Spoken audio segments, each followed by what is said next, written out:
y en este sentido pues valga ese reconocimiento al ciudadano presidente de la República, puesto que el día de hoy en esta segunda fase, luego de avances muy importantes, y quiero destacar a partir de recientes, hace apenas unas horas, delaciones de al menos 5 testigos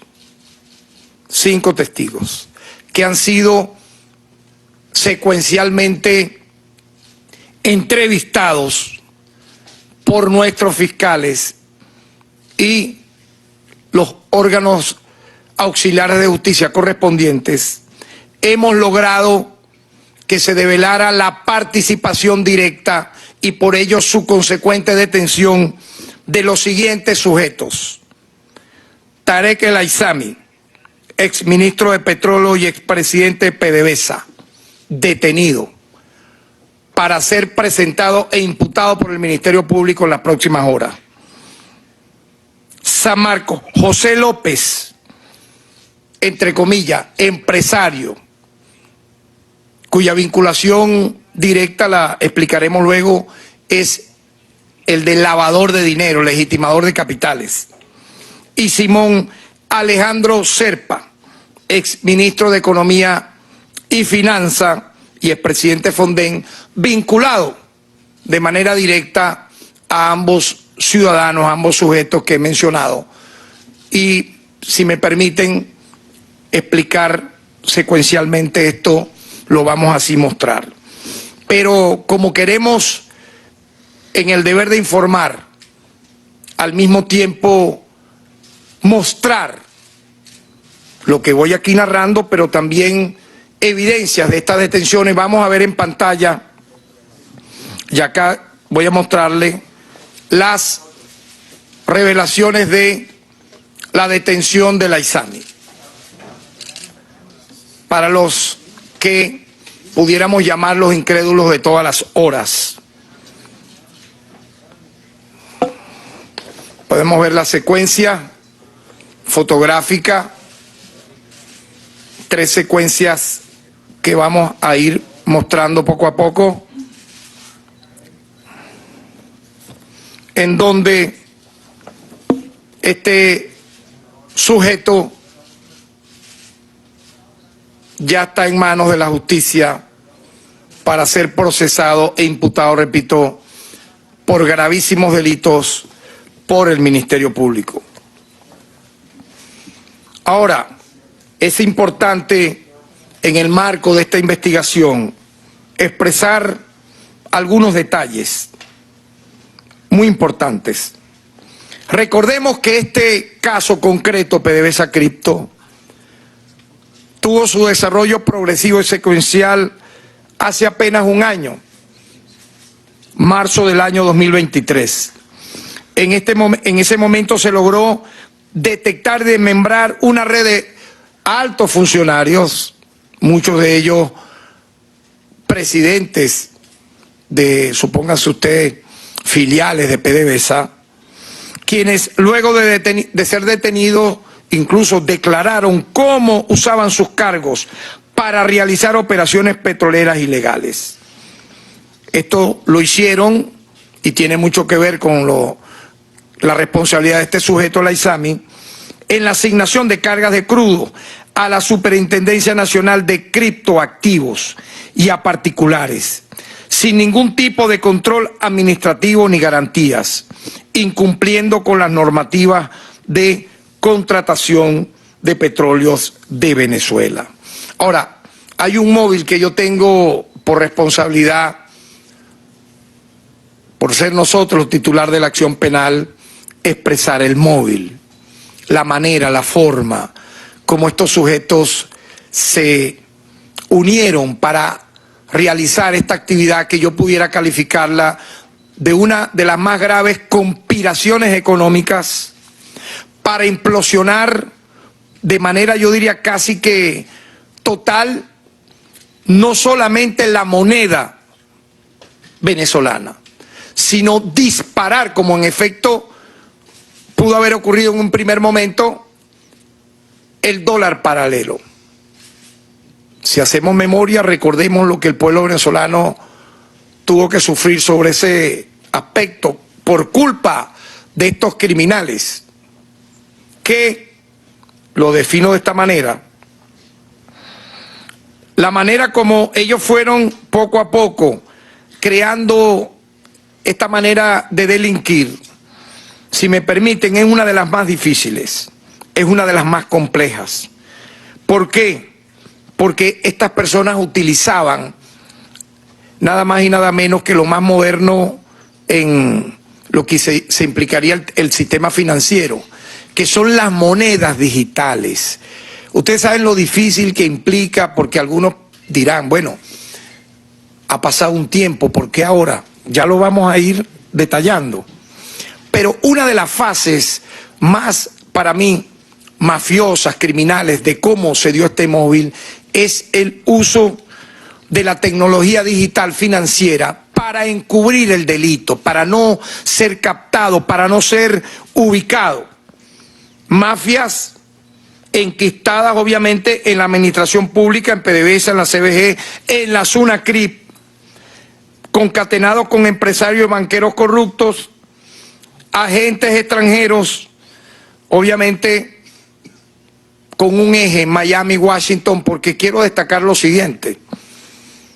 Ustedes se están enterando ahorita de esta detención de este sujeto, el Aizami. Para los incrédulos de todas las horas, les digo, señores incrédulos que decían a cada rato, ¿y dónde está fulano? ¿Y dónde están los miles de millones que se robó? Y a cada rato ocurría cualquier evento, un terremoto, un sismo, ¿y dónde está el Aizami? Bueno, señores, ahora ustedes todos están ¿en modo qué? En modo que tienen que meterse esa lengua donde mejor le quepa. Modo meterse la lengua donde mejor le quepa. ¿Saben por qué? Porque la justicia venezolana actúa de manera seria, responsable, con elementos de convicción, y esta trama era una de las más difíciles. ¿Por qué? Por lo que estoy diciendo. El uso de la tecnología digital financiera, o la tecnología financiera digital, para enmascarar, para evadir, para encubrir esas responsabilidades.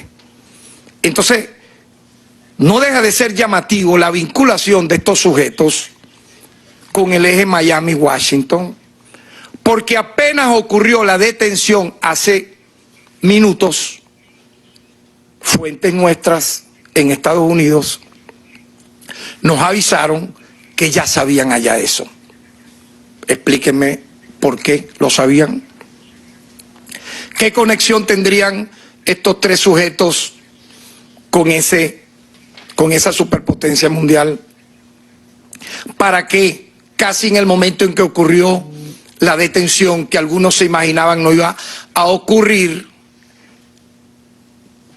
y ocurrió obviamente en un tiempo prudencial, porque las delaciones se dieron hace apenas unas horas? ¿Cómo tú procesas un caso si no tiene los elementos de convicción decisivos? Eso lo produce la delación, y lo logramos.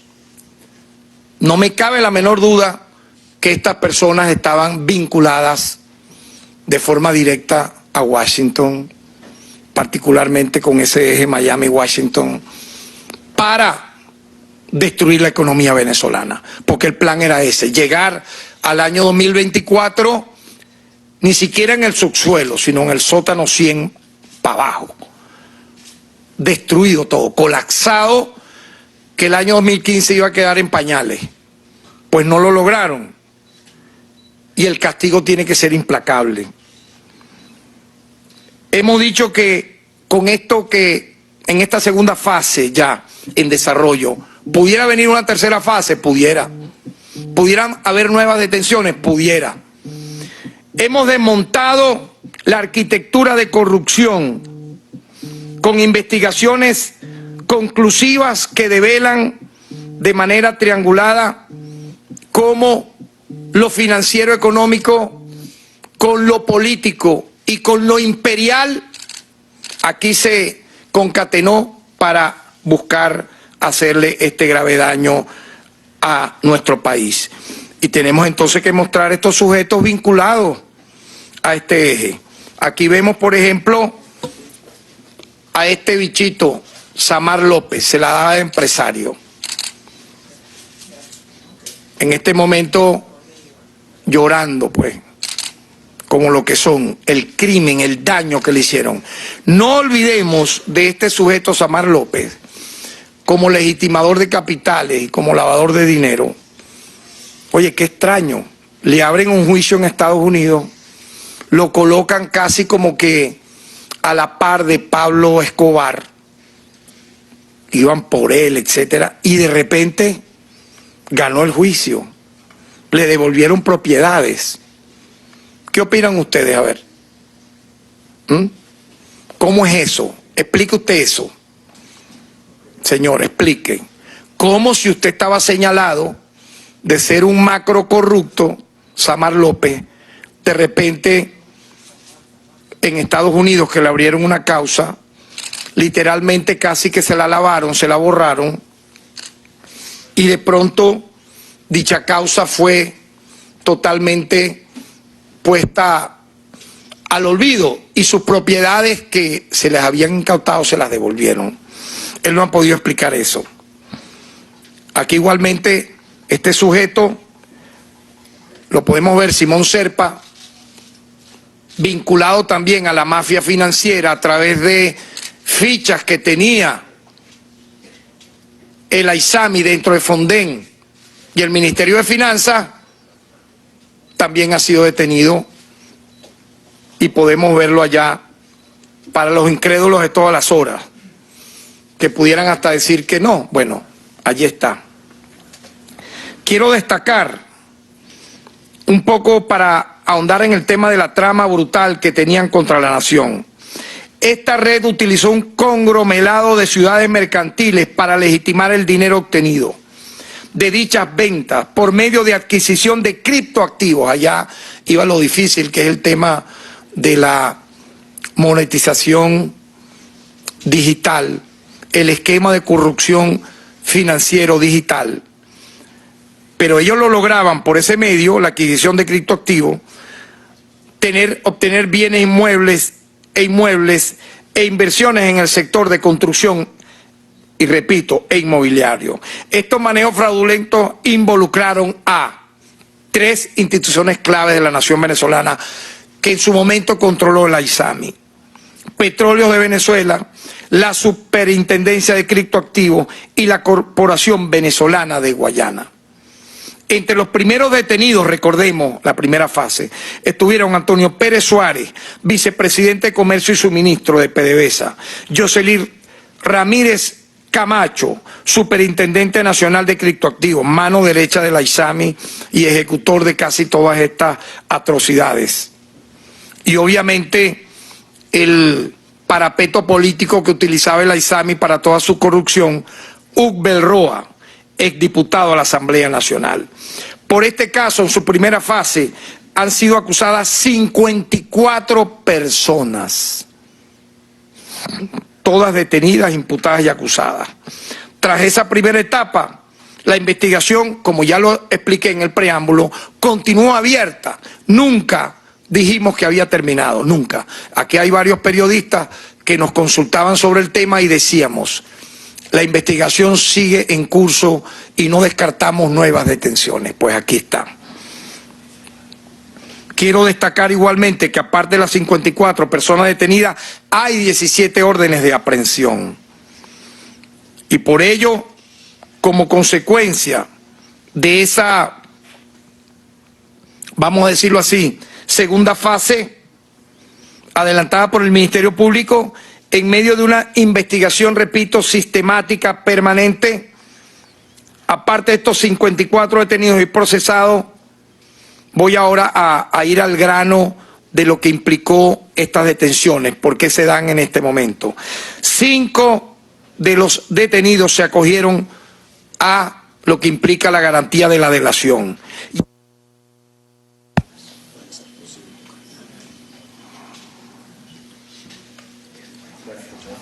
Y han pasado a ser testigos, para que tengan una idea, testigos de oro, yo diría testigos indiscutibles para lograr esto que hoy es noticia de gran impacto nacional e internacional. Si me permiten, voy a hablar de los testigos. Uno de los testigos protegidos, ya es un testigo protegido, que se hizo empresario de confianza de la ISAMI en virtud de su amistad con el sujeto Jesús Méndez, procesado y detenido, lo relacionó con Ucbel Roa, diputado, y Pedro Maldonado, presidente de la CBG. Este testigo explicó que tanto Méndez como Roa y Maldonado le exigían el pago de comisiones en efectivo para garantizar el acceso a los negocios con las empresas PDVSA y CBG. Estos pagos se destinaban a trabajos en caso de la ISAMI, a las campañas de Roa para diputado o en sus aspiraciones para ser supuestamente candidato a la gobernación de Trujillo. Y en el caso de Maldonado, para pagos de una supuesta nómina especial, las cuales llegaban a millones de dólares. Pero quizás lo más importante de su delación se refiere a la descripción que hace de la burbuja económica generada por estos funcionarios, entre los que incluye él, este primer testigo protegido, a Yoselí Ramírez y Antonio Pérez Suárez. Según explicó, las acciones de esta estructura delictiva producían una alteración en la economía del país, ya que recibían los dividendos de la venta del crudo y transaban esas sumas de dinero en diferentes divisas extranjeras que convertían a criptoactivos para movilizar este dinero digital en plataformas como otras monedas extranjeras. O sea, la variaban en varias monedas extranjeras, lo que hacía indetectable para los organismos supervisores, utilizando plataformas, repito, como por ejemplo Kraken Crypto Exchange.